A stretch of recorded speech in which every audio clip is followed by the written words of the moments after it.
তুমি নামাজ পড়বা তো আমি আল্লাহর জন্য পড়বা। মাঝে মাঝে কেন তোমার ইউসুফের দিকে তাকাও? মহাব্বতটা একটু বেশি হয়ে গেছে নাকি? বাগাবাগি করে ফেলছো নাকি? আল্লাহ পাকের কাছে এই কাজটা পছন্দনীয় হয় নাই। এই জন্য তিনি মাঝে মাঝে যখন ইউসুফ আলাইহিস সালামের দিকে তাকায়, আল্লাহর কাছে এটা পছন্দনীয় হয় নাই। আল্লাহ পাকের ইচ্ছা হলো ইউসুফকে তোমার কাছ থেকে আমি দূরে সরায় নেব, দেখব মোহাব্বত কাকে বলে। তোমাকে আমি পরীক্ষা করব এবং এই ইউসুফের জন্য তুমি কাঁদবে, আফসোস করবে। তুমি ইউসুফের জন্য কাঁদতে কাঁদতে তোমার চোখ অন্ধ হবে। সুতরাং এখান থেকে শিক্ষণীয় ব্যাপার হলো ইবাদত বন্দিগি করব আল্লাহর জন্য, পরিপূর্ণ মোহাব্বতটা থাকবে আল্লাহর দিকে। ইমানদার ভাইরা, আমরা গুনাহগার মানুষ, আমাদেরকে আল্লাহ তাআলা অবকাশ দেন, সুযোগ দেন। কিন্তু নবীগণ যদি সামান্য একটু ভুল করতেন, আল্লাহ তাআলা সাথে সাথে ধরে ফেলতেন। দুনিয়ার ইমানদার ভাইরা, হযরত ইয়াকুব আলাইহিস সালাম নামাজ শেষ করলেন। নামাজ শেষ করার পর হযরত ইউসুফ আলাইহিস সালামের ঘুম ভেঙে গেছে। ঘুম থেকে ওইটা ডাক দিয়া কয়, আব্বা আমি তো একটা স্বপ্ন দেখলাম। কি স্বপ্ন? হযরত ইউসুফ আলাইহিস সালাম বলেন, ইন্নী রাআইতু আহাদা আশারা কাওকাবাও ওয়াশ-শামসা ওয়াল কামার। 11টা তারকা, চন্দ্র এবং সূর্য, রাআইতুহুম লি সাজিদিন, আমাকে সেজদা করতে দেখলাম। অর্থাৎ 11টা তারকা, চন্দ্র এবং সূর্য, এগুলো আমাকে সেজদা করতেছে। হযরত ইয়াকুব আলাইহিস সালাম, তিনি তো নবী পয়গম্বর, স্বপ্নের কথাটা শুনেই বুঝতে পারলেন, এই স্বপ্নের ব্যাখ্যা বুঝে ফেললেন যে আমার ইউসুফ দুনিয়ার সাধারণ মানুষ হবে না। স্বপ্নের দ্বারা বোঝা যায় আমার ইউসুফ আল্লাহর নবী পয়গম্বর হয়ে যাবে। সুবহানাল্লাহ। কারণ নবীগণের স্বপ্ন হলো কাল ওয়াহি, ওহির মতো। স্বপ্ন 3 প্রকার। কয় প্রকার? স্বপ্ন 3 প্রকার। এক প্রকার স্বপ্ন হইল আল্লাহর পক্ষ থেকে। 2 নম্বর স্বপ্ন হলো খেয়ালি স্বপ্ন, অর্থাৎ সারাদিন যে কাজ করে রাত্রে শুয়ে শুয়েও কি করে? এই কাজেই করে। এটাকে বলা হয় খেয়ালি স্বপ্ন। 3 নম্বর হলো শয়তানের পক্ষ থেকে স্বপ্ন। স্বপ্ন কয় প্রকার হইল? 3 প্রকার। খেয়ালি স্বপ্ন বুঝেন? সারাদিন যে কাজ করে ঘুমায় ঘুমায়ও কি করে? এই কাজেই করে। এক হেল্পারের কাছে নাকি মেয়ে বিয়া দিছে, তো হেল্পার তো দেন না, বাসের মধ্যে খালি থাফরায় আর কয় গাবতলি গাবতলি। হ্যাঁ হ্যাঁ, গাবতলি, গাজীপুর, চৌরাস্তা, চান্দনা, থাফরায় আর বলে। তো এ যখন বিবির সাথে শুইছে, শুয়াও দেখে খালি থাফরায়। কারণ বিবির ফেডের মধ্যে তাফরায় আর কয় গাবতলি গাবতলি। মানে ওই যে বাসে সারাদিন যে কাজ করে রাত্রে শুয়েও কি করে? এই কাজই করে। আর এক শ্রেণীর মানুষ আছে দেখবেন, বসি দিয়া মাছ ধরে, আছে না নাই? অনেক দূরে চলে যায়, খুব সাংঘাতিক নেশা, বসি দিয়া মাছ ধরে। তো সে তো বিবির সাথে শুইছে, এখন তার মাছ বসির মধ্যে মাছে ধরছে। কে ধরছে? মাছে ধরছে। তো বিবি সব তো সাথে শুয়ে রয়েছে, তো বসি মাছে ধরলে এটা কি কয়? ছিপ দেয়, মারছে ছিপ। তো বিবির কানের মধ্যে যে রিং ফুল আছে, আঙ্গুল গে দিক দিয়ে ঢুকে পড়ছে। এমন ছিপ দিছে বিবির কান সহ ছিঁড়ে ফেলাইছে। বিবি সাহেব ডাক দিয়া কই, কি করলেন? কই কি করলাম মানে মাছ মারলাম। এটারে কি স্বপ্ন কয়? খেয়ালি স্বপ্ন। সারাদিন যে কাজ করে রাত্রে শুয়েও কি করে? এই কাজই করে। আর এক স্বপ্ন হইল শয়তানের পক্ষ থেকে স্বপ্ন। কার পক্ষ থেকে? আল্লাহু আকবার। খারাপ লাগতেছে না তো? শয়তানের পক্ষ থেকে স্বপ্ন। একটা উদাহরণ দিলে বুঝবেন। দেখবেন অনেক লোক বিছানায় পেশাব করে দেয়, আছে না নাই? এক যুবক বিয়া শাদী করছে, বিবাহের পরেও বিছানায় পেশাব করে দেয়। এখন বিবি সাহেব তো প্রতিদিন উইটা খেতে দেওয়া লাগে। ডাক দিয়া কয়, স্বামী এটা আপনি কি করেন? বিবাহ শাদী করছেন এরপরেও বিছানায় পেশাব করে দেন। বিবি সাহেব ডাক দিয়া কয়, আরে দেখো এটা তো আমার কোনো দোষ না, আমার এক বন্ধু আছে, সে আসে আর আমাকে ডাক দেয়, টুলটুল উঠ।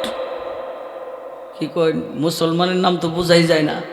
হ্যাঁ, এখন আমাদের সন্তানাদি হইলে নাম রাখে কি? আকাশ, বাতাস, সাগর, নদী, কাল, বিল, সেন্টু, মিন্টু, বল্টু। এটা কি মুসলমানের নাম? আপনার সন্তান হইলে একজন আলেমের কাছে জিজ্ঞাসা করে অর্থ বুঝে একটা নাম রাখবেন, এটাও মা বাবার দায়িত্ব। তো বলতেছে, দেখ আমার এক বন্ধু আছে অনেক বড় লোক, সে আসে আইসা আমাকে ডাক দেয়, এ টুলটুলোট। তখন আমি উঠি, ওঠার পরে আমাকে নেওয়া যায় বিভিন্ন পার্কে, নেওয়া যায় বিভিন্ন জায়গায় ঘোরাফেরা করে। এরপরে বন্ধু আমাকে বাসায় নিয়ে যায়। বন্ধুর 3 তলা বাসা। যখন 3 তলায় উঠি তখন আমার পেশাবের চাপ দেয়। আমি জিজ্ঞাসা করি, বন্ধু আমার তো পেশাবের চাপ দিছে। আমাকে ইশারা করে দেখায় দেয়, ওই যে দেখো টাইস করা বাথরুম আছে, যাও। আমি ওইখানে যাই, গিয়া খুব আরামে পেশাব করি, উঠতে দিয়ে বিছানাত পেশাব করে দিচ্ছি। তো এটা তো আমার দোষ না। তো বিবি সাহেব ডাক দিয়া কই, তাই নাকি? তোমার এত বড় লোক বন্ধু, তাহলে কাজ করবা, আর একদিন যদি আসে তাহলে বলবা আমরা গরিব মানুষ, কিছু ধন সম্পদ দিলে আমরাও বড় লোক হয়ে যেতাম। ঠিকই ঘুমাইছে, আয় পড়ছে, এই টুলটুলুট। ডাক দিয়া কয়, বন্ধু আজকে আমার বিবির পক্ষ থেকে একটা কথা আছে। কি কথা?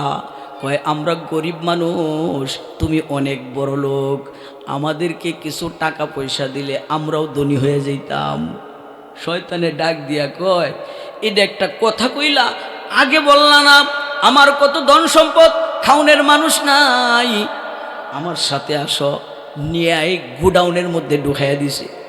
গোডাউনের মধ্যে স্বর্ণ রূপা দামি দামি পাথরের অভাব নাই। বাস্তবে না স্বপ্নে? এই ওয়াজ বুঝে না, ঘুমাইতেছে মনে হয়। বাস্তবে না স্বপ্নে? একবারে গোডাউনে ঢুকাইয়া দিছে। তাও 2 মূন্যে একটা বস্তা দিয়া কয়, যা লাগে সব লো। বেটা তো 2 মূন্যে বস্তা একটা ভরছে, স্বর্ণ রূপা পাথর দিয়া ভরিয়া। এখন এদিক ওদিক তাকায় দে, আঙ্গায় দনের কেউ নাই। এখন এটা আঙ্গানি লাগতো না? বেটা আঙ্গাইতেছে আর কোথাইতেছে, আঙ্গাইতেছে আর কোথাইতেছে, কোথাইতে কোথাইতে বেটা 2 নম্বর হয়ে গেছে। হাই হাই, বিবি সব তো সাথে আসে না নাই? কিরে ব্যাপার কি? আজকে দেখি অন্যরকম সেন্ট লাগে। বাতি জ্বালায়া কম্বল সরাইয়া দেহে টাল একটা দিছে। আর ডাক দিয়া কয়, স্বামী এটা কি করলেন? কথা কস না, দুষ্ট তোরই, বড় লোক হইতে চাইছিলে। আমি এরকম ঘটনা 2 মূন্য বস্তা একটা স্বর্ণ রূপা দিয়া ভরলাম, আঙ্গানির মানুষ নাই, নিজেই আঙ্গানির চেষ্টা করলাম, কোথাইতে কোথাইতে এই কাম হয়ে গেছে। এই দুষ্ট আমার না। বিবি সাহেব ডাক দিয়া কয়, এতদিন পেশাব দুইতাম, এটাই বালা, এত বড় লোক ওর আর দরকার নাই। কথা বলেন ঠিক কিনা? এটা হলো শয়তানের পক্ষ থেকে স্বপ্ন। 3 নাম্বার, আল্লাহর পক্ষ থেকে স্বপ্ন। এই স্বপ্ন যদি নবীগণ দেখেন তাহলে এই স্বপ্ন হয় কাল ওহী, ওহীর মতো। এটা কোনো মিথ্যা স্বপ্ন নয়। হযরত ইউসুফ আলাইহিস সালাম যখন তিনি এই স্বপ্নের কথা বাবার কাছে বললেন, বাবা বোঝার বাকি রইল না, এর দ্বারা তিনি বুঝা ফেলাইলেন আমার ইউসুফ সাধারণ কোনো মানুষ হবে না, আমার ইউসুফ একজন নবী পয়গম্বর হয়ে যাবে। কিন্তু এই সম্মান আর ইজ্জতের কথা যদি ভাইয়েরা জানে, এরা তো সৎ ভাই, হিংসার বশবর্তী হইয়া আমার ইউসুফের ক্ষতি করতে পারে, এমনকি আমার ইউসুফকে মেরেও ফেলতে পারে। কথা বলেন ঠিক কিনা? এই জন্য ইয়াকুব আলাইহিস সালাম বলেন, ক্বালা ইয়া বুনাইয়া লা তাকসুস রুইয়াকা আলা ইখওয়াতিকা ফায়াকিদু লাকা কাইদা ইন্নাশ শাইতানা লিল ইনসানি আদুউম মুবিন। ও আমার সন্তান ইউসুফ, সাবধান, এই কথাটা তোমার ভাইদের কাছে বইল না, কারণ শয়তান মানুষের প্রকাশ্য দুশমন। তোমার ভাইদের মনের মধ্যে হিংসা লাগায় দিবে, এতে তোমার ক্ষতি হতে পারে, এমনকি তোমাকে মেরেও ফেলতে পারে। ও ইউসুফ, এই স্বপ্নের কথা ভাইদের কাছে বইল না। একটু আওয়াজ করে বলেন সুবহানাল্লাহ। শুধু তাই নয়, হযরত ইয়াকুব আলাইহিস সালাম সামান্য একটু ব্যাখ্যাও বইলা দিলেন। কি ব্যাখ্যা বললেন? আল্লাহ বলেন, ওয়া কাযালিকা ইয়াজতাবিকা রাব্বুকা ওয়া ইউআল্লিমুকা মিন তা'ওয়িলিল আহাদিসি ওয়া ইউতিম্মু নি'মাতাহু আলাইকা ওয়া আলা আলি ইয়াকুবা কামা আতাম্মাহা আলা আবওয়াইকা মিন ক্বাবলু ইব্রাহিম وإسحاق إن ربك عليم حكيم।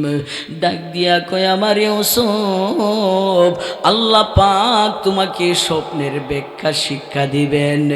শুধু তাই নয়, স্বপ্নের দ্বারা বোঝা যায় তোমার বাবা যেমন নবী, তোমার বাবার বাবা ইসহাক যেমন নবী, ইসহাকের বাবা তোমার পরদাদা ইব্রাহিম যেমন নবী। স্বপ্নের দ্বারা বোঝা যায় আল্লাহ পাক তোমাকেও নবী বানায়া দিবে। এতটুক বলার পরে এইবার তিনি সমস্ত মানুষ যারা সামনে আছে, আল্লাহ পাক ডাক দিয়া কয়, ওগো আমার হাবিব, কিসসা তো শুরু হয়েছে, সুন্দর কিসসা, তবে যারা আপনার সামনে কিসসা শোনার জন্য বসলো তাদেরকে কিছু নসিহত করেন, তাদেরকে কিছু উপদেশ দেন, কারণ এই ঘটনার মধ্যে তাদের জন্য কিছু শিক্ষণীয় ব্যাপার আছে। অর্থাৎ ইউসুফ এবং ভাইদের মধ্যে যেমন ঘটনা ঘটেছিল, মক্কাবাসী ঠিক এমন একটা ঘটনা আপনার সাথেও ঘটাবে। অর্থাৎ ইউসুফকে মারার জন্য ভাইরা যেমন পরামর্শ করেছিল, এই মক্কার মানুষগুলিও আপনাকে মারার জন্য পরামর্শ করবে। কিন্তু মনে রাখবেন, ইউসুফকে যেমন মারতে পারে নাই, মক্কাবাসীও আপনাকে মারতে পারবে না। ইউসুফকে যেমন কুয়ার ভিতরে নিক্ষেপ করেছিল, এই মক্কাবাসী আপনাকে গুহার ভিতরে নিক্ষেপ করবে। এই কুয়ার ভিতরে 3 দিন থাকার পর ইউসুফকে উঠাইয়া আল্লাহ তাআলা মিশরে নিয়ে গেলেন। আপনাকে এই গুহা থেকে উঠাইয়া 3 দিন পরে আল্লাহ পাক মদিনায় নিয়ে যাবেন। শুধু তাই নয়, ইউসুফকে মিশরে নিয়া আল্লাহ পাক যেমন বাদশা বানাইলেন, আপনাকেও আল্লাহ তাআলা মক্কা থেকে মদিনায় নিয়া বাদশা বানায়া দিবেন। একটু আওয়াজ করে বলেন সুবহানাল্লাহ। আপনার আমার নবীকে মারার জন্য পরামর্শ করছিল কিনা? আপনার আমার নবীকে মারার জন্য পরামর্শ করেছিল। সিরাতের কিতাবে আছে, যখন দলে দলে মানুষ মুসলমান হইতে শুরু করলো, মক্কার কাফেরদের মাথা গরম হয়ে গেছে। এইভাবে যদি মানুষ মুসলমান হয়ে যায়, আমাদের রাজত্ব থাকবে না, ক্ষমতা থাকবে না, কি করা যায়? এই জন্য কাফেররা পরামর্শ শুরু করে দিল। এই পরামর্শের মধ্যে একজন একজন করে খেয়াল ঘোষণা করলো, একজনকে ডাক দিয়া বলে, তুমি দাঁড়াও, বলো কি করা যায়, ইসলামকে কিভাবে ধ্বংস করা যায়, মুহাম্মদকে কিভাবে ধ্বংস করা যায়। একজন দাঁড়ায় কয়, একটা কাজ করো, এই মুহাম্মদকে আমাদের দেশ থেকে বের করে দেই, অন্য দেশে পাঠায় দেই, তাহলেই দাওয়াতের কাজ বন্ধ হয়ে যাবে। কিন্তু এই পরামর্শ সবার মধ্যে শয়তানও উপস্থিত ছিল। শয়তান দাঁড়ায় কয়, এই কথাটা পছন্দনীয় নয়, কারণ মুহাম্মদকে যদি দেশ থেকে বের করে দেওয়া হয়, অন্য দেশে যাইয়া তার যে সুন্দর চরিত্র, যে সুন্দর আখলাক, যে সুন্দর দাওয়াত, ওই দাওয়াত দিয়া ওই দেশের মানুষগুলিকে মুসলমান বানাইয়া একদিন দলবদ্ধ হইয়া তোমাদের উপর হামলা করতে পারে। এই কথাটা যুক্তিমতো হয় নাই। আর একজনকে দাঁড় করাইল, বলো বলো তুমি বলো। সে দাঁড়ায় বলে, তাহলে একটা কাজ করা হোক, তাকে একটা ঘরের ভিতরে বন্দি করে রাখা হোক, মানে জেলখানা, বুঝেন নাই, মানে ঘরের ভিতরে বন্দি করে রাখা হোক। শয়তান আবার দাঁড়ায় কয়, এ মক্কাবাসী, এই কথাটাও পছন্দনীয় হয় নাই। তোরা জানোস না, যারা মুহাম্মদের হাতের সাথে হাত লাগাইয়া কালিমা পড়ে নিছে, তারা যে তার নবীকে কত ভালোবাসে তোরা জানোস না। যদি ঘরের মধ্যে বন্দি করস, তার সাহাবীরা ঘর ভাঙবে, তালা ভাঙবে, তাদের নবীকে ঘর থেকে বের করে নিয়ে যাবে, তারা জীবন দিবে, এরপরেও নবীকে ঘরে বন্ধ করে রাখা যাবে না। কথা বলেন ঠিক কিনা? এ দুনিয়ার ইমানদার ভাই, আল্লাহ পাক কুরআনুল কারীমে বলেন, নবী গো, কুল ইন কুনতুম তুহিব্বুনাল্লাহ ফাত্তাবিউনি ইউহিব্বুকুমুল্লাহ ওয়া ইয়াগফির লাকুম যুনুবাকুম ওয়াল্লাহু গফুরুর রহিম। আল্লাহ পাক নবীকে লক্ষ্য করে বলেন, নবী গো, আপনাকে আমি এত ভালোবাসি, এত মহব্বত করি, দুনিয়ার মানুষকে জানাইয়া দেন, তারা যদি বলে আমি আল্লাহকে ভালোবাসে, এই কথার দাবি যারা করে, তারা যেন আমার হাবিবকে ভালোবাসে, আমার হাবিবকে অনুসরণ করে। যে ব্যক্তি আমার হাবিব মুহাম্মদকে ভালোবাসবে, অনুসরণ করবে, একমাত্র তারাই আমি আল্লাহকে ভালোবাসে। কথা বলেন ঠিক কিনা? যারা আমার হাবিবকে ভালোবাসে না, তারা যদি মুখে বলে আমি আল্লাহকে ভালোবাসি, এটা মিথ্যা কথা। যদি তুমি আল্লাহকে ভালোবাসো, তাহলে আমার হাবিবকে ভালোবাসতে হবে। এর নমুনা সাহাবায়ে কেরাম দেখায় গেছেন। ও দুনিয়ার ইমানদার ভাইয়েরা, আপনাদেরকে কিভাবে বোঝাই? ইসলামের সর্বপ্রথম যুদ্ধের নাম কি বলতে পারেন কিনা? ইসলামের সর্বপ্রথম যুদ্ধের নাম হলো বদর যুদ্ধ। কথা বলেন কোন যুদ্ধ? এই বদর যুদ্ধ ইতিহাসে আছে। আপনার আমার নবীর সাথে মুসলমান সাহাবী মাত্র 313 জন। কয়জন? 313 জন নতুন মুসলমান সাহাবী, তাও গরিব, একদিন খাইলে আর একদিন খাইতে পারে না। গরিব গরিব সাহাবী, তাদের কাছে কোনো অস্ত্র নাই, শস্ত্র নাই, তলোয়ার নাই। এরকম 313 জন সাহাবী নবীর সাথে আছে। ওইদিকে মক্কা থেকে 1000 কাফের, 1000 কাফেরের মধ্যে ওদের মধ্যে সবচেয়ে বড় বড় ধনী নেতারাও ছিল, বীর বাহাদুর পাহলুয়ানরাও ছিল, এমনকি আবু জাহেলের মতো নেতাও তাদের মধ্যে ছিল। ওরা পরামর্শ করলো মুসলমানদেরকে দুনিয়া থেকে বিদায় করা লাগবে, মুহাম্মদকে দুনিয়া থেকে বিদায় করতে হবে। 1000 কাফের অস্ত্র শস্ত্রে সজ্জিত হইয়া যুদ্ধ করার জন্য রওনা করেছে। আপনার আমার নবী সংবাদ পাইয়া গরিব দুর্বল সাহাবীদেরকে আদেশ করলেন, সাহাবীরা রে, আল্লাহর জন্য যুদ্ধ করা লাগবে, প্রয়োজনে আল্লাহর জন্য জীবনটা পর্যন্ত দিয়া দিতে হবে। যারা আল্লাহকে ভালোবাসো, কোরআন ভালোবাসো, নবীকে ভালোবাসো, তাদেরকে নবী আদেশ করলেন তোমরাও যুদ্ধের প্রস্তুতি গ্রহণ করো। একটু আওয়াজ করে বলেন সুবহানাল্লাহ। আপনার আমার নবী মাত্র 313 জন সাহাবী লইয়া বদর প্রান্তরে উপস্থিত হয়ে গেলেন।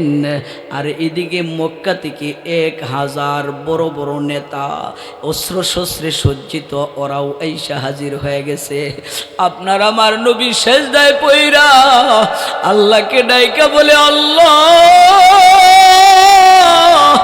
আমার দুর্বল ক্ষুধার্ত সাহাবী এদেরকে যদি তুমি দুনিয়া থেকে বিদায় করে দাও, কাফেররা যদি মাইরা শেষ করে ফেলায়, ওগো আল্লাহ, দিনের দাওয়াত কাদেরকে নিয়ে করব? আল্লাহ তুমি সাহায্য করো। কিতাবের মধ্যে আসে নবীর দোয়া আল্লাহর কাছে কবুল হয়ে গেছে। আল্লাহ পাক 3000 ফেরেশতা দিয়া সাহায্য করেছেন। একটু আওয়াজ করে বলেন সুবহানাল্লাহ।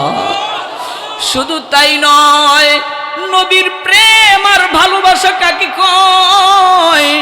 ওই মদিনার 2টা ছেলে, ছোট মানুষ, একজনের নাম হলো মুআজ আর একজনের নাম হলো মুআওয়াজ। এই 2টা বাচ্চা যখন শুনতে পাইল আবু জাহাল আসতেছে এই যুদ্ধে, শুনতে পাইলাম মক্কার জমিনে আবু জাহাল নবীকে সবচাইতে বেশি কষ্ট দিছে, নবীকে পাথর নিক্ষেপ করেছে।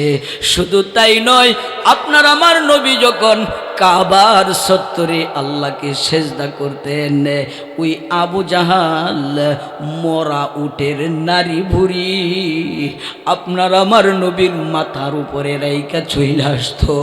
নবী আমার মাথা উঠাইতে পারে না, নবীর মেয়ে ফাতেমা গিয়া এই নারী ভুরিগুলি সরাইয়া দিত। ও দুনিয়ার ইমানদার ভাই, এই ছোট ছোট 2টা বাচ্চা শুনতে পাইল নবীর দুশ্মন আসতেছে বদরের প্রান্তরে, কিন্তু আমরা মদিনার মানুষ শুধু নাম শুনেছি, আবু জাহালকে দেখি নাই, চিনতে পারি নাই। কিভাবে নবীর দুশ্মনকে হত্যা করব, কিভাবে নবীর দুশ্মনকে দুনিয়া থেকে বিদায় করব? ওই 2টা বাচ্চা আস্তে আস্তে গিয়া আবু তলহা নামক একজন সাহাবীর কাছে গিয়া কই, চাচা, শুনতে পাইলাম নবীর দুশ্মন আবু জাহাল আসতেছে। চাচা গো, চিনতে পারি নাই, যখনই আসবে আপনি শুধু আমরা 2টা ভাইকে আঙ্গুলের ইশারা দিয়ে একটু দেখায় দিবেন, ওই তো আবু জাহাল নবীর দুশ্মন, এতটুকু সহযোগিতা করবেন। ইমানদার ভাইরা, যুদ্ধ শুরু হয়ে গেছে। এই 2টা বাচ্চা আবু জাহালের সন্ধানে আছে। হঠাৎ করে দেখা যায় ওই নবীর দুশ্মন আবু জাহাল ঘোড়ার উপরে, তার হাতের মধ্যে তলোয়ার। আবু তালহা রাদিয়াল্লাহু, আব্দুর রহমান ইবনে আউফ রাদিয়াল্লাহু তাআলা আনহু এই 2টা বাচ্চাকে একটু ইশারা করে দিলেন, ওই যে দেখা যায় নবীর দুশ্মন আসতেছে। কথাটা বলার সঙ্গে সঙ্গে আপন 2 ভাই তলোয়ার লইয়া বাজ পাখির মতো জাফায়া পড়ছে, এমন ভাবে আঘাত করছে, আল্লাহর নবীর দুশ্মন আবু জাহালকে দুনিয়া থেকে বিদায় করে দিয়েছে। এ দুনিয়ার ইমানদার ভাই, নবীর মোহাব্বত কাকে বলে? এই 2জন বাচ্চা যখন আবু জাহালকে হত্যা করে ফেলল, আবুল আহাবের ছেলের নাম হলো ইকরামা। সে পিছন দিক থেকে দেখলো আমার বাবাকে হত্যা করে ফেলেছে। সে তলোয়ার নিয়ে আইসা পিছন দিক থেকে মুয়াজ রাদিয়াল্লাহু তাআলা আনহুর গর্দানের মধ্যে এত জোরে খুব দিছে, খুব দেওয়ার সঙ্গে সঙ্গে হাতটা আলাদা হয়ে গেছে, শুধু চামড়ার মধ্যে একটু বাইজা রইছে। এই অবস্থায় তিনি যুদ্ধ চালাইতেছেন, কিন্তু এই হাতের জন্য ঠিক মতো তলোয়ার চালাইতে পারে না। কিতাবের মধ্যে আছে ওই হাতটাকে বাম পায়ের নিচে রাইখা একটা টান দিয়া সেইরা ফালাইয়া আবার তিনি যুদ্ধ শুরু করেছেন। একটু আওয়াজ করে বলেন সুবহানাল্লাহ। নবীর মহব্বত আর ভালোবাসা কারে কয়? সাহাবায়ে কেরাম দেখাইছেন। এই জন্য আপনাকে আমাকেও নবীর ভালোবাসা সবচেয়ে বেশি অন্তরে থাকতে হবে। কথা বলেন ঠিক কিনা? নবীকে ভালোবাসতে হবে নিজের জানের চাইতে বেশি, নিজের মালের চাইতে বেশি, নিজের সন্তানের চাইতে বেশি। যতক্ষণ ভালো না বাসবে ততক্ষণ পর্যন্ত তোমার ঈমান পরিপূর্ণ হবে না। কদরত কি তামাশা হে মদিনা के गली में, कुदरत की तमाशा है मदीना के गली में, जन्नत की नमूना है मदीना के गली में, हर चीज में आता है सदा अहले तमन्ना, मरने की तमन्ना है मदीना के गली में, जिन खाक पर चलते थे शहद आलम ओ चश्म का सुरमा है मदीना के गली में, ईमान का कामेल नहीं गरे यश्क मदीना, ईमान का कामेल नहीं गरे यश्क मदीना, महबूब का चर्चा है मदीना के गली में। একটু আওয়াজ করে বলেন মারহাবা। তাকায় দেখো মুসলমান, সাহাবায়ে কেরাম নবীকে কেমন ভালোবাসতেন। আপনার আমার নবী যেদিকেই যাইতেন পা উঠানোর সঙ্গে সঙ্গে পায়ের নিচের মাটি উঠাইয়া সাহাবায়ে কেরাম নিজের চোখের মধ্যে সুরমার মতো লাগাইয়া দিতেন। বলেন জোরে সুবহানাল্লাহ। আপনার আমার নবীকে ভালোবাসতেই হবে।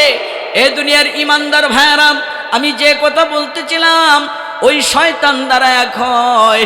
মুহাম্মদকে যদি ঘরের ভিতরে বন্দি করে রাখো, নবীর আশিক সাহাবায়ে কেরাম নিজের জীবন দিয়া হলেও তাদের নবীকে ঘর থেকে বের করে নিয়ে যাবে। কথা বলেন ঠিক কিনা? ওই পরামর্শের মধ্যে আবু জাহাল দাঁড়াইছে, দাঁড়ায় কই তাহলে একটা কাজ করো, এই মুহাম্মদকে দুনিয়া থেকে একবারে বিদায় করে দাও। শয়তান ওইটা বলে যদি পারো এইটাই করো, এটাই একমাত্র পথ, মুহাম্মদকে দুনিয়া থেকে বিদায় করে দাও। ও দুনিয়ার ইমানদার ভাইরা, যখন এই পরামর্শ করলো, শয়তান বলে আমি একটু তোমাদেরকে জ্ঞান দিয়া দেই, বুদ্ধি লাগাইয়া দেই। সে বলতেছে দেখো, কোনো এক গোত্রের একজন মানুষ যদি নবীকে আক্রমণ করে, হত্যা করে, তাহলে তার বংশ থেকে যে চাপ আসবে এটা সহ্য করা যাবে না। সুতরাং তোমাদের অনেকগুলি বংশ আছে, প্রত্যেক বংশ গোত্র থেকে একজন একজন করে 10 থেকে 12 জনের একটা দল বানায়া একসাথে নবীকে হত্যা করবে। তাহলে তার বংশ থেকে চাপ আসলেও তোমাদের কোনো ক্ষতি করতে পারবে না। সিদ্ধান্ত হয়ে গেল, আপনার আমার নবীকে দুনিয়া থেকে বিদায় করে দিবে। কাফেররা পরামর্শ কইরা যার যার বাড়ি চলে গেছে। আমার আল্লাহ ডাক দিয়া কই, আমার হাবিব পরামর্শ হয়ে গেছে আপনাকে মেরে ফেলবে, সুতরাং আর মক্কায় থাকা যাবে না। আমি আল্লাহর হুকুম হলো আজকের রাত্রে মক্কা ছেড়ে মদিনায় চলে যেতে হবে। একটু আওয়াজ করে বলেন সুবহানাল্লাহ। এরা গোপনে পরামর্শ করে, আমার আল্লাহর কাছে তো কিছুই গোপন নাই। আল্লাহ পাক ওহির মাধ্যমে তার হাবিবকে জানাইয়া দিলেন। আল্লাহর নবী প্রস্তুতি গ্রহণ করা শুরু করলেন। হযরত আলী রাদিয়াল্লাহু তাআলা আনহুকে ডাক দিলেন, আলী, মক্কার মানুষগুলিকে আমাকে আল আমিন বিশ্বাসী বলে অনেক দামি দামি জিনিসগুলি আমার কাছে আমানত রাখতো। আল্লাহর পক্ষ থেকে হুকুম হয়ে গেছে, জন্মভূমি মক্কা ছেড়ে আজকের রাত্রে মদিনায় চলে যেতে হবে। এই আমানতগুলি যদি বোঝায়া দিয়া না যায়, তাহলে পরের দিন মানুষগুলি সমালোচনা করবে আর বলবে তোমাদের নবী মুহাম্মদ আমাদের মালামালগুলি সব নিয়া বাইগা চইলা গেছে। এমন কথা যেন বলতে না পারে। হযরত আলীকে ডাইকা সমস্ত মালামালগুলি বুঝাইয়া নিজের বিছানার মধ্যে শোয়া দিলেন। রাত্র হয়ে গেছে। পরামর্শ অনুযায়ী ওই কাফেররা ঘর ঘেরাও করেছে। আমার আল্লাহ ডাক দিয়া কয়, হাবিব, ঘর তো ঘেরাও করে ফেলেছে, আপনি একটা কাজ করেন, হাতের মধ্যে এক মুষ্টি বালু নেন, ওই বালুর মধ্যে সূরা ইয়াসিনের একখানা আয়াত তেলাওয়াত করে ফু দেন, বালুগুলি চতুর্দিকে ছিটাইয়া দেন। আল্লাহর কথা মতো বালু নিয়া বালুর মধ্যে আয়াত তেলাওয়াত করে চতুর্দিকে ছিটাইয়া দিলেন। এক একটা বালুর কণা কাফেরের চোখের মধ্যে গিয়া আঘাত করছে, মনে হয় যেন এটম বোমায় আঘাত করেছে। একটু আওয়াজ করে বলেন সুবহানাল্লাহ। সমস্ত কাফেরগুলি মাটিতে বৈশা চোখ মলতেছে। আমার আল্লাহ ডাক দিয়া কয়, আমার হাবিব, রাস্তা পরিষ্কার, আপনি এপার চলে যান। আপনার আমার নবী ঘর থেকে বের হইয়া আবু বকরের বাড়িতে চলে গেলেন। লম্বা কথা, হযরত আবু বকর সিদ্দিক রাদিয়াল্লাহু তাআলা আনহুকে লইয়া তিনি মদিনার পথে রওনা করলেন। ওই গুহায় আশ্রয় নিলেন। সকাল হয়ে গেল। সকাল যখন হয়ে গেল, এরা তো খুঁজা মুহাম্মদকে পায় না, মাথা খারাপ, গেল কোথায়? সঙ্গে সঙ্গে 100 উট পুরস্কার ঘোষণা করলো। যে ব্যক্তি মুহাম্মদকে ধরে দিতে পারবে তাকে 100 উট দেওয়া হবে। 100 উটের লোভে কাফেররা চতুর্দিকে থন্ন থন্ন করে আপনার আমার নবীকে তালাশ করতেছে। কিতাবের মধ্যে লেখে একদল কাফের ওই গুহার উপরে উইটা গেছে। নবী যে গুহার মধ্যে আছে, ওরা যে চলাচল করতেছে। হযরত আবু বকর রাদিয়াল্লাহু তাআলা আনহু বলেন, নবী গো, ওই যে কাফেরদের পা দেখা যায়, দরানি পড়ে গেলাম, ধরা পড়লে তো আর উপায় থাকবে না। আপনার আমার নবী ডাক দিয়া কয়, আবু বকর, লা তাহজান, তুমি চিন্তা করো না, ইন্নাল্লাহ মা'না, আমার আল্লাহ আমার সাথে আছে। একটু আওয়াজ করে বলেন সুবহানাল্লাহ। কিতাবে লেখা আছে, ওই গুহার মুখের মধ্যে একটা গাছ আল্লাহর হুকুমে উইঠে গেছে। শুধু তাই নয়, গাছের মাথায় কবুতর বৈশা ডিম পাইরা দিছে। শুধু তাই নয়, মাকড়সা এসে জাল বানাইছে। একজন কাফের আর একজনকে ডাক দিয়া কয়, এই গুহার ভিতরে দেখ আছে কিনা। একটা আর একটারে ডাক দিয়া কয়, তোরা কি পাগল হয়ে গেছস? যদি এই গুহায় কেউ ঢুকতো, এরকম কবুতরের বাসা থাকতো না, মাকড়সার জাল থাকতো না। একজন আর একজনকে বলে, মানে আল্লাহ তাআলা এদের অন্তরকে ঘুরাইয়া দিছে। ওই মুহূর্তে ওইখান থেকে ওরা চলে আসে। একটু আওয়াজ করে বলেন সুবহানাল্লাহ। এ দুনিয়ার ইমানদার ভাই, ওই গুহার ভিতরে আপনার আমার নবী 3 দিন ছিলেন। বলেন কয়দিন? 3 দিন থাকার পর এখান থেকে তিনি মদিনার দিকে রওনা করলেন। রাস্তায় অনেক ঘটনা, এই সিরাত নিয়ে যদি আলোচনা করি ঘন্টার ঘন্টা আলোচনা করা যাবে। সংক্ষেপ কথা হলো, আল্লাহ পাক তাকে মদিনায় নিয়ে নিলেন। মদিনায় যাওয়ার পর আল্লাহ তাআলা তাকে মদিনার বাদশাহী দান করলেন। কথা বলেন ঠিক কিনা? সূরা ইউসুফের ভিতরে আল্লাহ পাক বলেন, নবী গো, এরা যে ঘটনা শোনার জন্য বসছে, এদেরকে শুধু ঘটনা শোনাবেন না, না, এদেরকে আপনি একটা শিক্ষা দেন, আপনি জানায় দেন ইউসুফ এবং তার ভাইদের মধ্যে যেমন ঘটনা ঘটেছিল, ঠিক এমন ঘটনা মক্কাবাসীর সাথে আর আপনার সাথে ঘটবে। একটু আওয়াজ করে বলেন সুবহানাল্লাহ। মানে ইউসুফকে মারার জন্য ভাইরা যেমন পরামর্শ করেছিল, আপনার আমার নবীকে মারার জন্য কাফেররাও পরামর্শ করেছিল। ইউসুফকে যেমন ভাইয়েরা মারতে পারে নাই, আপনার আমার নবীকেও মক্কাবাসী মারতে পারে নাই। ইউসুফ আলাইহিস সালাম কুয়ার ভিতরে, আপনার আমার নবী গুহার ভিতরে। ইউসুফ আলাইহিস সালাম গুহার ভিতরে 3 দিন ছিলেন, আপনার আমার নবী গুহার ভিতরে 3 দিন ছিলেন। 3 দিন পর ইউসুফকে কুয়া থেকে উঠাইয়া মিশরে নিয়ে গেলেন, আপনার আমার নবীকে 3 দিন পরে আল্লাহ উঠাইয়া মদিনায় নিয়ে গেলেন। ইউসুফকে আল্লাহ তাআলা মদিনায় মিশরে নিয়ে বাদশা বানাইলেন, আপনার আমার নবীকে আল্লাহ তাআলা মদিনায় নিয়ে মদিনার বাদশাহী দান করলেন। একটু আওয়াজ করে বলেন সুবহানাল্লাহ। এই কথাটাই আল্লাহ পাক কুরআনুল কারীমের মধ্যে ঘোষণা করেন। ওগো নবী, আপনি দুনিয়ার মানুষকে জানায় দেন, লাকাদ কানা ফি ইউসুফ ওয়া ইখওয়াতিহি আয়াতুল লিসাইলিন। ইউসুফ এবং তার ভাইদের ঘটনার মধ্যে প্রশ্নকারীদের জন্য শিক্ষণীয় নিদর্শন রয়েছে। এতটুক বলার পর আবার ঘটনা শুরু হয়েছে। শুনতে রাজি আছেননি? খারাপ লাগতেছে আপনাদের? খারাপ লাগতেছে? আর অল্প সময় আলোচনা হবে, আপনাদের ধৈর্যের বাহিরে যাব না। শুনেন কুরআনুল কারীম থেকে, ইয ক্বালু লাইউসুফু ওয়া আখুহু আহাব্বু ইলা আবিনা মিন্না ওয়া নাহনু উসবা ইন্না আবানা লাফি দালালিম মুবিন।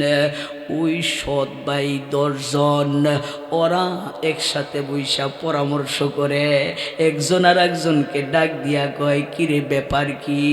আমার বাবা ইয়াকুব ইউসুফকেই দেখি সবচাইতে বেশি ভালোবাসে। তার ভাই ছিল বিনিয়ামিন, ইউসুফ আর বিনিয়ামিনকে আব্বাজান বেশি ভালোবাসে, আমাদেরকে তো তেমন ভালোবাসে না। অথচ ভালোবাসার হকদার হইলাম আমরা, কারণ আমরা 10টা ভাই হইলাম যুবক, আমরা কাজ করতে পারি, কামাই করতে পারি, সংসারের উন্নতি করতে পারি, আমাদের দ্বারাই বাবার সবচাইতে বেশি উপকার হয়। ভালোবাসবে তো আমাদেরকে ভালোবাসবে, কিন্তু আমাদেরকে ভালো না বাইসা শুধুই শুধু ইউসুফ আর বিনিয়ামিনকে বেশি ভালোবাসে। এটা কিন্তু তাদের ভিতরে হিংসা জ্বলতেছে, ভালোবাসার হিংসা। এ দুনিয়ার ইমানদার ভাই, কি করা যায়? পরামর্শের মধ্যে একজনে কি দিল, খেয়াল দিল, কয় একটা কাজ করো, এই ইউসুফকে আর দুনিয়ার বুকে রাখা যাবে না, এই ইউসুফকে হত্যা করতে হবে, ইউসুফকে দুনিয়া থেকে বিদায় করতে হবে। চলো আমরা ইউসুফকে মেরে ফেলি, এরপরেই দেখবা বাবা কয়েকদিন কান্নাকাটি কইরা শুধু আমাদেরকেই ভালোবাসবে, ভালোবাসাটা আমাদের প্রতি চলে আসবে। চলো আমরা কি করি, উকতুলু ইউসুফা, চলো আমরা ইউসুফকে হত্যা করে ফেলি। আবিতরাহুহু আরদাই ইয়াখলু লাকুম ওয়াজহু আবিকুম ওয়া তাকুনু মিন বাদিহি কওমান সালিহিন। চলো আমরা ইউসুফকে হত্যা করে ফেলি, অথবা দূরবর্তী কোনো জায়গায় ফেলে রেখে আসি, কিছুদিন কান্নাকাটি করে বাবা শুধু আমাদেরকেই ভালোবাসবে, ইউসুফকে দূরে সরাইতে হবে। তাদের মধ্যে বড় ভাই যিনি ছিলেন, তিনি দাঁড়ায় কয়, না না, সে তো আমাদের ভাই, এইভাবে হত্যা করা যাবে না। যদি কিছু করতে হয় তাহলে একটা কাজ করো, কোনো একটা কুয়ার ভিতরে তাকে ফেলাইয়া চলে আসি। কোনো ব্যবসায়ী কাফেলা যখন ওই দিক দিয়া যাবে, পানি ওঠানোর জন্য বালতি ছাড়বে, ওই বালতিতে ওইটা ইউসুফ চলে আসবে, ব্যবসায়ী কাফেলারা অনেক দূরে নিয়ে চলে যাবে। একদিকে আমাদের ভাই ইউসুফ জীবনেও বেঁচে গেল, অন্যদিকে আমাদের থেকে অনেক দূরে সরে গেল। চলো এই কাজটাই করি। বড় ভাইয়ের পরামর্শ মতো সিদ্ধান্ত গ্রহণ করে এই 10 ভাই মিলে হযরত ইয়াকুব আলাইহিস সালামের কাছে গিয়ে হাজির হলো। হাজির হয়ে কি বলে শুনেন কোরআনুল কারীম থেকে। আল্লাহ রাব্বুল আলামিন কোরআনুল কারীমে বলেন, قالوا يا أبانا ما لك لا تأمنا على يوسف وإنا له لناصحون। 10 ভাই মিলে বাবার কাছে গিয়া বলে, ওগো আমার আব্বা, ইউসুফ হলো আমাদের ভাই, কি আমাদের একটু নিয়ে খেলাধুলা করতে মন চায় না? আমাদের ভাইকে নিয়ে কি একটু আদর করতে মন চায় না? আব্বা আপনার কি হলো? আপনি শুধু ইউসুফকে আপনার কাছে রাখতে চান। খাইতে গেলেও ইউসুফ আপনার সাথে, ঘুমাইতে গেলেও ইউসুফ আপনার সাথে, যেখানেই যাই ইউসুফ সাথে। আপনি দেখি ইউসুফকে হাতছাড়া করে নিই না। আব্বাজান, আমরা 10 ভাই মিলে ইচ্ছা করেছি আগামীকালকে ইউসুফকে নিয়ে আমরা বেড়াইতে যাব, খেলাধুলা করতে যাব। ইউসুফকে গাছ থেকে ফল পাইরা পাইরা ইউসুফকে আমরা খাওয়াবো, তাকে নিয়ে দৌড়াদৌড়ি করব। এ দুনিয়ার ইমানদার ভাই, সন্তানের উপর যদি বিপদ আসে, দুনিয়ার কেউ জানার আগে আগে জানে মা আর বাবা। কথা বলেন ঠিক কিনা? দুষ্ট লোকের মিষ্ট বলি 10 ভাই সল্লা করে বাবার কাছে যখন এই প্রস্তাব দিছে, বাবার বুঝার বাকি নাই। আমার ইউসুফকে নিয়ে ষড়যন্ত্র শুরু হয়ে গেছে। সঙ্গে সঙ্গে বাবার কলিজায় কামড় দিছে। আহারে, আমার ইউসুফের উপর না জানি কি বিপদ চলে আসে। এই জন্য তিনি বলতে শুরু করলেন, قال إني ليحزنني أن تذهبوا به وأخاف أن يأكله الذئب وأنتم عنه غافلون। বাবা ইয়াকুব ডাক দিয়া কয়, ও আমার সন্তানেরা, আমার মনে বড় ভয়, আমার ইউসুফকে তোমরা লইয়া যাইবা, আমার ইউসুফকে নি বাগে খেয়ে ফেলে। এটা আমার বড় চিন্তা, আমার বড় ভয়। সঙ্গে সঙ্গে 10 ভাই বলে কি বলে, قالوا لئن أكله الذئب ونحن عصبة إنا إذا لخاسرون। قالوا, তারা বলতে শুরু করলো, আব্বাজান আপনি এটা কেমন কথা বলতেছেন? আমরা যুবক 10টা ভাই, শক্তিশালী একটা দল, আমরা থাকতে আমার ইউসুফকে খেয়ে ফেলবে, এটা তো কখনো হতে পারে না। যদি খেয়ে ফেলে তাহলে আমরা তো ক্ষতিগ্রস্ত হয়ে যাব। এক পর্যায়ে বাবার কাছ থেকে জোর জবরদস্তি করে ইউসুফকে নিয়ে যায়। বাবার সামনে ইউসুফের আদরের কোনো অভাব নাই। এক ভাই বলে আমার কোলে দে, আর এক ভাই বলে আমার কাঁধে দে। বাবার সামনে কেউ কাঁধে লয়, কেউ কোলে নয়, আদরের কোনো অভাব নাই। বাবার চোখের আড়াল হইয়া ইউসুফকে কাঁধ থেকে মাটিতে ফেলাইয়া এক ভাই ইউসুফকে লাথি মারে, আর এক ভাই ঘুষি মারে। কই মজা দেখাবো, মোহাব্বত দেখাবো। এখন বুঝবে মোহাব্বত কারে কয়। এ দুনিয়ার ইমানদার ভাইরা, ইউসুফ আলাইহিস সালামকে নিয়া যখন কুয়ার কাছে চলে গেল, আল্লাহ পাক কোরআনুল কারীমের মধ্যে বলেন ফালাম্মা যাহাবু বিহি ওয়া আজমাউ আইয়াজআলুহু ফি গায়াবাতিল জুব্বি। ইমানদার ভাই, হযরত ইউসুফ আলাইহিস সালামকে বাবার কাছ থেকে জোর জবরদস্তি করে লইয়া যখন কুয়ার কাছে নিয়ে গেছে, যুক্তি পরামর্শ কইরা যখন কুয়াতে ছেড়ে দেয়, আমার আল্লাহ জিবরাইলকে ডাক দিয়া কয়, জিবরাইল তাড়াতাড়ি যাও। আমার ইউসুফ কুয়ার ভিতরে পড়ার আগে মা যেমন সন্তানকে কোলে উঠায়া নেয়, আমার ইউসুফকে ওইভাবে কোলে উঠায়া নাও। একটু আওয়াজ করে বলেন সুবহানাল্লাহ। এ দুনিয়ার ইমানদার ভাই, যখন ইউসুফকে ছেড়ে দেওয়া হলো, জিবরাইল ফেরেশতা কুয়ায় হাজির হয়ে গেছে, ইউসুফকে কোলে উঠায়া নিছে। এই কুয়ার ভিতরেই আল্লাহ পাক ইউসুফের জন্য ওহী নাজিল করে জানায়া দেয়, ও ইউসুফ তুমি ভয় করো না, তুমি চিন্তা করো না, যে 10 ভাই তোমাকে মারার জন্য কুয়ায় ফেলেছে, ওরা তোমাকে মারতে পারবে না। হেফাজতের মালিক আমি আল্লাহ। কথা বলেন ঠিক কিনা? আল্লাহ যাকে বাঁচায় তাকে দুনিয়ার কেউ মারতে পারে না। আল্লাহ যাকে মারতে চায় তাকে দুনিয়ার কেউ বাঁচাইতে পারে না। কথা বলেন ঠিক কিনা? তিনি হলো আল্লাহ। হযরত ইউসুফ আলাইহিস সালাম এই কুয়ার ভিতরে 3 দিন পর্যন্ত ছিলেন। ইউসুফকে কুয়ায় ফেলাইয়া এবার 10 ভাই বড় চিন্তায় পড়ে গেছে, বাবার কাছে গিয়া কি জবাব দিব। এই 10 ভাই মিলে পরামর্শ কইরা একটা ছাগল জবাই করছে। কি জবাই করছে?